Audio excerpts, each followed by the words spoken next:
morning, y'all, and welcome back to my channel. Thank y'all so much for hopping back in to see what I have to say. I promise y'all, it truly does mean the world to me. But today we're talking about Quant Network, we're talking about Oracle, and we're talking about the golden age of crypto in America. There's so much going on right now in the quant ecosystem. It is insane, okay? It is insane. But we're going to start off this video with a clip from the House Financial Committee. Okay, you guys, this is the opening clip from that. And I just want you to hear what he has to say in regards to America, in regards to the digital asset sector. Yes, it's going to be some political stuff about Biden and about Trump. Look past the political and look at what's being said in regards to literally codifying law so that this innovation can thrive in America. Think about what that means for all of these ISO tokens, okay? Follow me on this. But that first video, okay? I'll be right back. Good afternoon and welcome to the first hearing of the House Financial Services, Digital Assets, Financial Technology, and Artificial Intelligence Subcommittee. Today we resume the work of this subcommittee started last Congress under the then leadership of Subcommittee Chairman French Hill. I'm grateful to the now full committee chairman for trusting me to pick up the mantle and continue our legislative work to provide clarity for the digital assets ecosystem. Digital assets present a clear opportunity for the advancement of financial services in the United States. This technology has the potential to modernize our financial infrastructure, enhance the dollar's dominance in global markets, increase the efficiency of payments both domestically and abroad, and provide American businesses and consumers with a faster, cheaper, more transparent way to transact in an increasingly digital economy. Under the Biden administration, we saw regulatory overreach and a pattern of enforcement-driven actions that stifled innovation, especially in the digital assets ecosystem. Instead of working with Congress to establish clear guidelines, the Biden administration opted for an unpredictable and hostile approach that left American entrepreneurs, businesses, and consumers in a state of uncertainty. Agencies took inconsistent, often contradictory actions, pushing innovators offshore and threatening Americans' leadership. This lack of regulatory clarity not only hurt American investment, it also impacted everyday Americans. Let's be clear. The Biden administration's approach opened the door to bad actors and left consumers more vulnerable to fraud. While the EU and UK and even developing economies have advanced regulatory frameworks in digital assets, the United States has fallen behind. Our government's failure to act could mean that the benefit of digital assets and blockchain technology will be realized elsewhere, while American consumers, entrepreneurs, and financial institutions are left navigating an uncertain landscape. Under the Trump administration, we will course correct by creating a workable pathway for responsible digital asset companies to set up operations here in the United States. Encouragingly, several positive steps have already been taken. President Trump issued an executive order on digital assets. The SEC repealed SAB 121. The FDIC has announced that it is reevaluating its supervisory approach to crypto-related activities. And both the SEC and Trump administration have stood up working groups to tackle these challenges.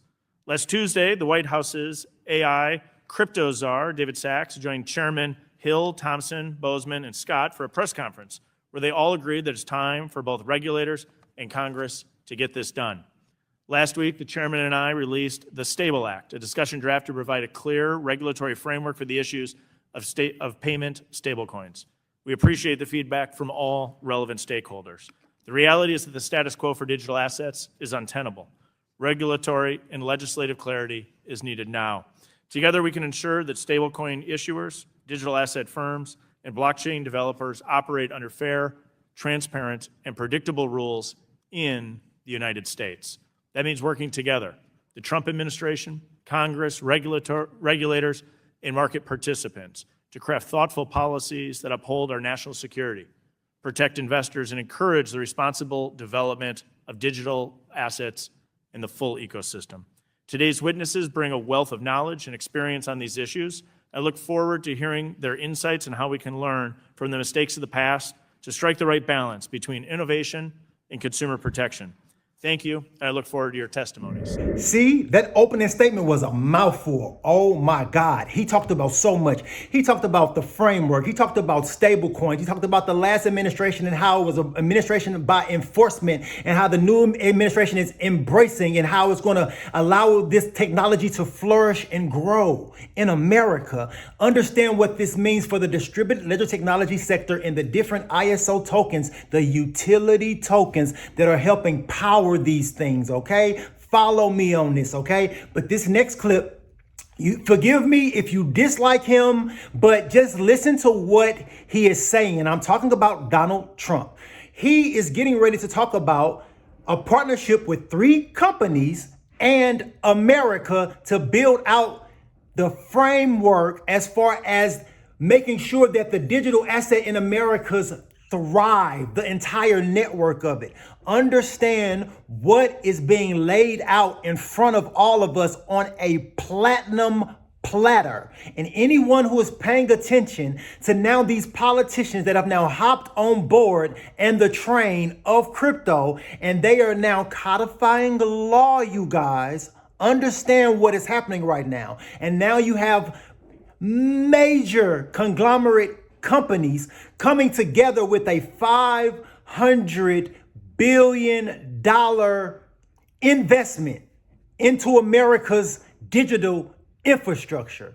Follow what I'm going, and Quant is right there, I promise you. Follow what I'm saying on this. But here we go, that next video.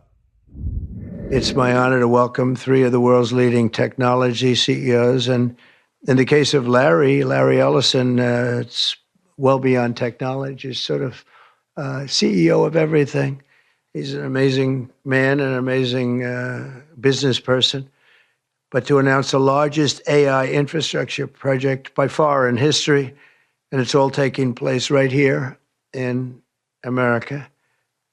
As you know, there's great competition for AI and other things, and they're coming in at the highest level. We're joined by Oracle Executive Chairman Larry Ellison, SoftBank CEO, my friend Masa Yoshi's son, and CEO of OpenAI, and I would say the by far the leading expert based on everything I read, Sam Altman. So that's great that you're coming in together. That's a massive group of talent and money.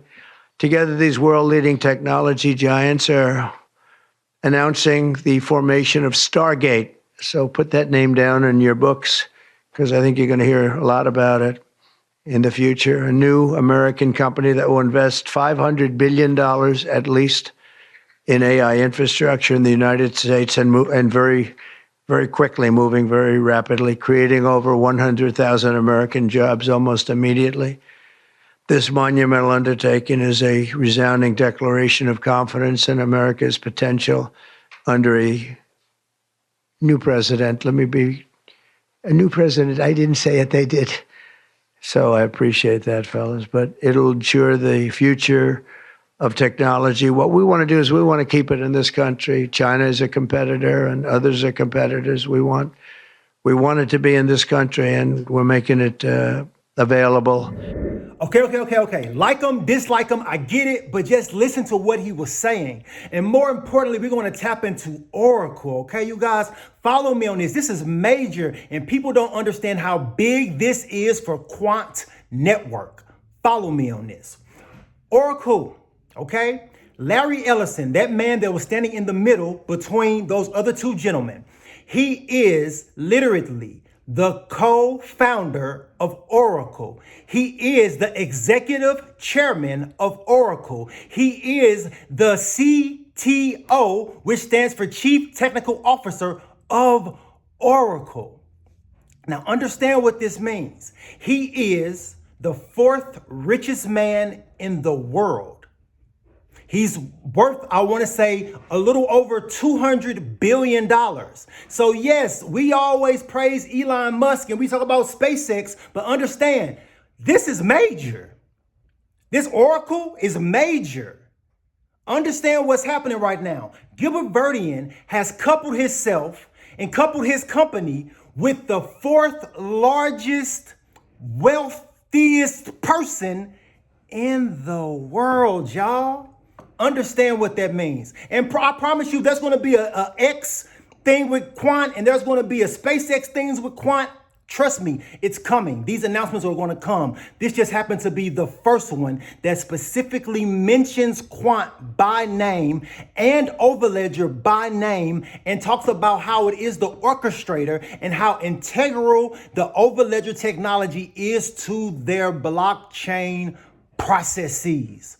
Understand what this means for Quant, okay? But this next video is coming from my boy MF Crypto. Bro, I watch your videos all the time, okay? And don't let them people tell you that your voice is annoying. You do what you do, okay? But more importantly, what he is doing, he read through the entire press release of Oracle and their new blockchain solutions. But the part I'm going to play is the part that just specifically targets Quant, which is section 8 of that press release.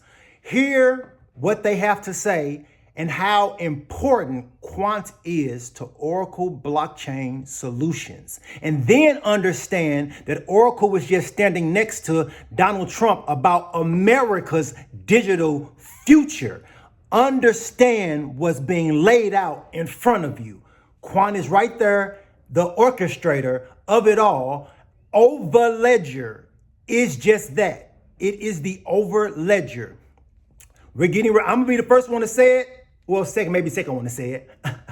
We're getting ready to enter into something called WWL, which is the Worldwide Ledger.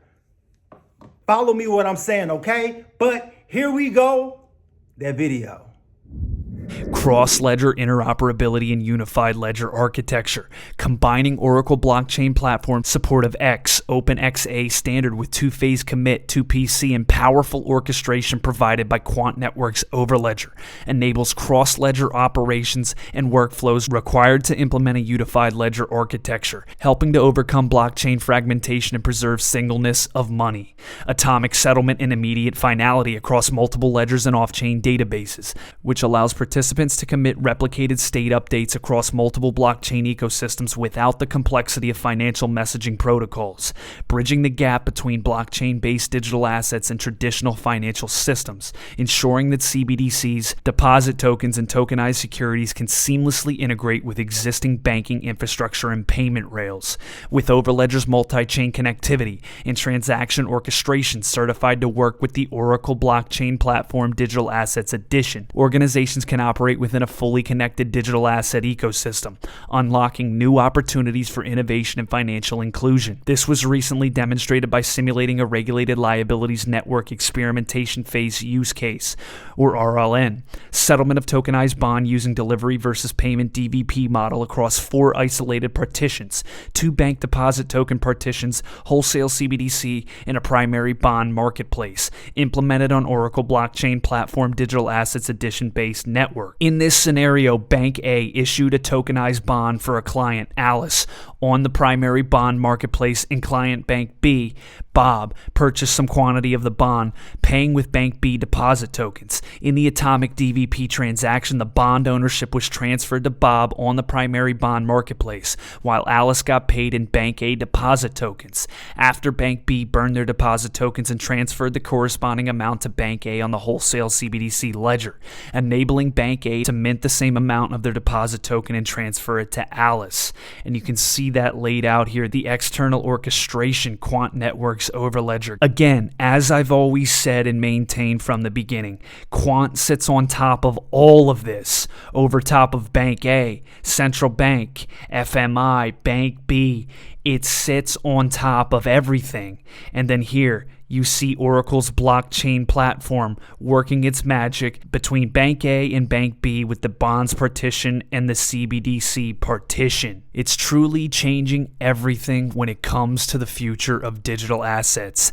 The banks are fully on board. They have already adopted this. It is a matter of 1, regulatory clarity and compliance fully rolled out and implemented via the corresponding legislative bodies in these different jurisdictions. Now, y'all just heard straight from Oracle how important, how integral, How literally they were the thing that made it happen, made the interoperability happen.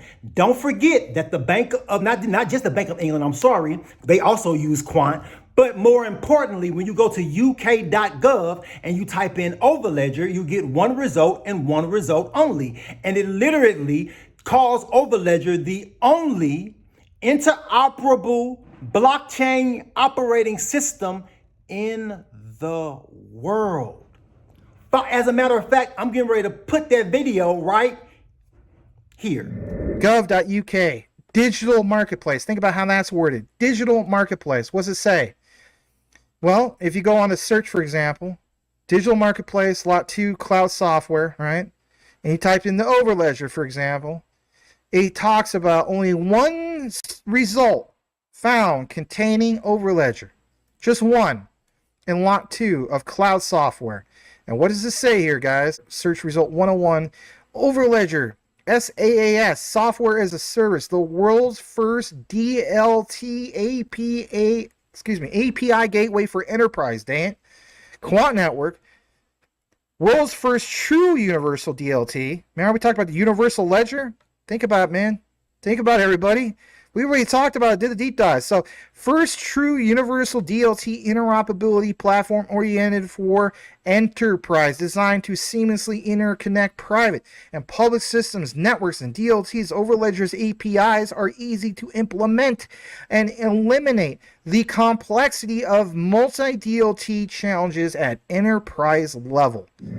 So, understand what that just said. Overledger, search result, 1 of 1.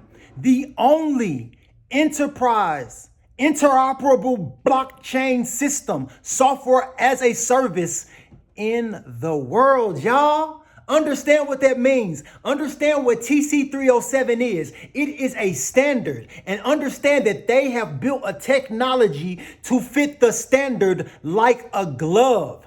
Understand what that means. That means that every single enterprise that has to deal with this space is going to utilize the global standard because it is the standard.